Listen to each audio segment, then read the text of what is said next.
नमस्कार दोस्तों। स्वागत है आपका हमारे चैनल पर, जहां हम सनातन धर्म से जुड़े अनसुने रहस्यों को जानने की कोशिश करते हैं। आपने कई बार उन 7 चिरंजीवी अमर योद्धाओं के बारे में सुना होगा, जिनके बारे में कहा जाता है कि वे कलयुग के अंत में भगवान विष्णु के 10वें अवतार भगवान कल्कि की सहायता करेंगे और रावण से भी अधिक क्रूर बलशाली राक्षस कली का वध करके पुनः धरती पर धर्म की स्थापना करेंगे। लेकिन क्या आप जानते हैं, उन 7 चिरंजीवी को अमर होने का वरदान किसने दिया और क्यों दिया, और वे किस प्रकार भगवान कल्कि की मदद करेंगे? तो चलिए जानते हैं उन 7 चिरंजीवी के बारे में विस्तार से। पहले चिरंजीवी है श्री हनुमान। जब हनुमान जी ने अशोक वाटिका में माता सीता को श्री राम की अंगूठी दी थी, तब सीता जी ने उन्हें चिरंजीवी होने का वरदान दिया था। हनुमान जी ने वर मांगा था कि जब तक धरती पर श्री राम कथा और राम नाम रहेगा, तब तक वे जीवित रहकर राम भक्तों की रक्षा करते रहें। इस पर भगवान राम ने उन्हें अमरत्व का वरदान दिया।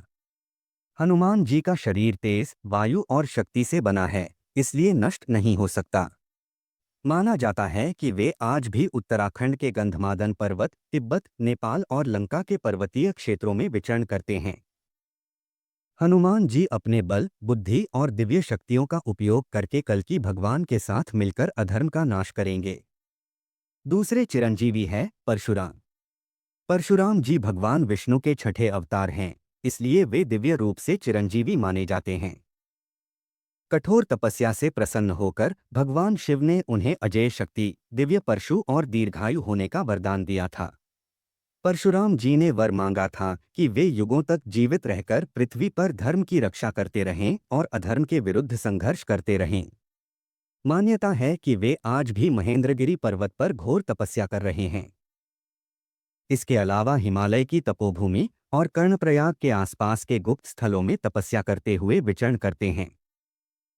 कलयुग के अंत में परशुराम जी भगवान कल्कि के गुरु बनकर उन्हें दिव्य अस्त्र शस्त्र देंगे और युद्धकला सिखाकर अधर्म के विनाश में उनकी सहायता करेंगे। तीसरे चिरंजीवी है अश्वत्थामा। अश्वत्थामा को उनकी क्रूर हरकतों के कारण अमरत्व का शाप मिला था। महाभारत युद्ध के अंतिम दिन क्रोध और प्रतिशोध में अंधे होकर उन्होंने पांडवों के 5 पुत्रों का सोते समय वध कर दिया था और बाद में अभिमन्यु की पत्नी उत्तरा के अजन्मे बच्चे परीक्षित को मारने के लिए ब्रह्मास्त्र का प्रयोग किया, ताकि पांडवों का वंश समाप्त हो जाए। उनके इन अधार्मिक कृत्यों के लिए भगवान श्री कृष्ण ने उन्हें शाप दिया कि वह पृथ्वी पर तब तक भटकते रहेंगे जब तक कलयुग समाप्त नहीं हो जाता। यह अमरत्व उनके लिए वरदान नहीं, बल्कि एक भयानक दंड था, जिसके तहत उनके माथे पर एक घाव हो गया, जहां से उनकी दिव्य मणि निकाली गई थी, जिससे हमेशा खून और मवाद बहता रहता है। वह भयानक बीमारियों और पीड़ा से ग्रस्त है। कहा जाता है कि अश्वत्थामा आज भी पृथ्वी पर भटकते हुए जंगलों, पहाड़ियों और सुनसान क्षेत्रों में रहते हैं और अपने घावों को धोते रहते हैं। मान्यता है कि वे अक्सर भारत के मध्य प्रदेश, विंध्य पर्वत क्षेत्र और घने जंगलों में देखे जाने का दावा किया जाता है, लेकिन वे अदृश्य रूप में ही रहते हैं। कलयुग के अंत में अश्वत्थामा भगवान कल्कि को बताएंगे कि अधर्म के मुख्य स्रोत कौन हैं, और भगवान कल्कि को उनका अंत करने में महत्वपूर्ण मार्गदर्शन देंगे, क्योंकि वे स्वयं हजारों वर्षों से पाप और अधर्म को करीब से देखते आ रहे हैं। चौथे चिरंजीवी हैं महाराजा बलि। महाराजा बलि को भगवान विष्णु के वामन अवतार ने चिरंजीवी होने का वरदान दिया था, क्योंकि वे अत्यंत दानी, सत्यवादी और असुर कुल होते हुए भी धर्मात्मा राजा थे। महाराजा बलि ने अपने गुरु शुक्राचार्य की चेतावनी के बावजूद ब्राह्मण वेश में आए भगवान वामन को 3 पग भूमि दान करने का वचन निभाया। जब भगवान ने विराट रूप धारण कर 2 पगों में पृथ्वी और स्वर्ग लोक को माप लिया, तो तीसरे पग के लिए बलि ने अपना सिर आगे कर दिया। उनकी इस अद्वितीय विनम्रता और दानशीलता से प्रसन्न होकर भगवान विष्णु ने उन्हें चिरंजीवी होने का वरदान दिया।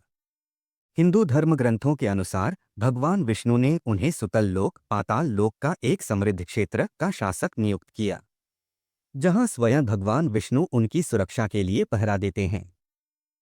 यह भी मान्यता है कि वह अपनी प्रजा से मिलने के लिए हर साल पृथ्वी लोक पर आते हैं, जिसे केरल में ओणम त्योहार के रूप में मनाया जाता है। कलयुग के अंत में महाराजा बलि भगवान कल्कि की सहायता करेंगे, क्योंकि वे दैत्यों के स्वामी होने के बावजूद धर्मप्रिय राजा हैं और अधर्म का नाश करके पृथ्वी पर धर्मयुग की पुनः स्थापना में योगदान देंगे। पांचवें चिरंजीवी है वेद व्यास। वेद व्यास जी को भगवान विष्णु का अंशावतार माना जाता है, इसलिए उन्हें चिरंजीवी होने का दिव्य वरदान प्राप्त है। उन्होंने ही वेदों को 4 भागों में विभाजित किया और 18 पुराणों तथा महाभारत जैसे महान ग्रंथों की रचना की। वेद व्यास जी ने भगवान शंकर जी से वर मांगा था कि जब तक संसार में धर्म, ज्ञान और वेदों की परंपरा चलती रहे, वे जीवित रहकर मानवता को मार्गदर्शन देते रहें। भगवान ने उन्हें वर दिया कि वे हर युग में उपस्थित रहेंगे और जब भी धर्म संकट में होगा, वे अपने ज्ञान द्वारा उसका प्रकाश फैलाएंगे।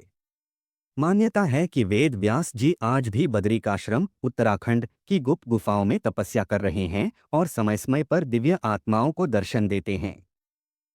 कलयुग के अंत में वेद व्यास जी भगवान कल्कि को धर्म, नीति और वेदशास्त्रों का ज्ञान देंगे और अधर्म के नाश व धर्म की पुनः स्थापना में महत्वपूर्ण मार्गदर्शन करेंगे। छठे चिरंजीवी है विभीषण।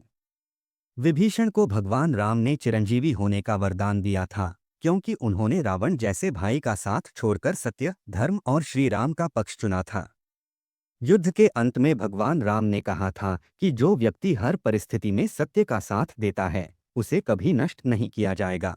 इसलिए विभीषण को युगों तक जीवित रहने का वरदान मिला। विभीषण ने वर मांगा था कि वे हमेशा लंकापति के रूप में धर्म का शासन चलाएं और बुराई को कभी सत्ता में न आने दें। श्री राम ने यह वर स्वीकार करते हुए उन्हें अमर रहने का आशीष दिया। मान्यता है कि विभीषण आज भी लंका में अदृश्य रूप से रहते हैं और लंका की सुरक्षा व धर्म की मर्यादा पर नजर रखते हैं। कलयुग के अंत में विभीषण भगवान कल्कि को बताएंगे कि दुष्ट शक्तियां कहाँ छिपी हैं और वे पृथ्वी पर धर्म की पुनः स्थापना में कल्कि की सहायता करेंगे, क्योंकि वे सदैव सत्य और धर्म के संरक्षक रहे हैं। सातवें और आखिरी चिरंजीवी है कृपाचार्य। कृपाचार्य को भगवान कृष्ण ने चिरंजीवी होने का वरदान दिया था, क्योंकि वे निष्पक्ष, धर्मनिष्ठ और अद्वितीय गुरु थे जिन्होंने हर परिस्थिति में धर्म और गुरु परंपरा को सुरक्षित रखा। महाभारत के अंत में भगवान कृष्ण ने कहा था कि जब तक पृथ्वी पर धर्म और शिक्षा बनी रहेगी, कृपाचार्य जी जीवित रहकर संसार को मार्गदर्शन देते रहेंगे। कृपाचार्य ने वर मांगा था कि वे युगों तक गुरु परंपरा को आगे बढ़ाते हुए धर्म की सेवा करते रहें। इसीलिए वे चिरकाल तक जीवित रहने वाले सप्त चिरंजीवियों में शामिल हैं। मान्यता है कि कृपाचार्य आज भी हिमालय की गुप्त तपोभूमि में रहते हैं और योगबल से अदृश्य रहकर तपस्या व ब्रह्मचर्य का पालन करते हैं। कलयुग के अंत में कृपाचार्य भगवान कल्कि के गुरु बनेंगे और उन्हें वेद, शास्त्र, नीति और युद्ध शिक्षा का ज्ञान देकर अधर्म के संहार और धर्म की स्थापना में महत्वपूर्ण भूमिका निभाएंगे। तो कैसी लगी आपको हमारी यह वीडियो अच्छी लगी हो तो लाइक और दोस्तों के साथ ज़रूर शेयर करिएगा और इसी सनातन धर्म से जुड़े रहस्यों को जानने के लिए हमारे चैनल को सब्सक्राइब करें। मिलते हैं अगले वीडियो में कुछ नई जानकारी के साथ। तब तक के लिए नमस्कार, धन्यवाद, जय श्री राम।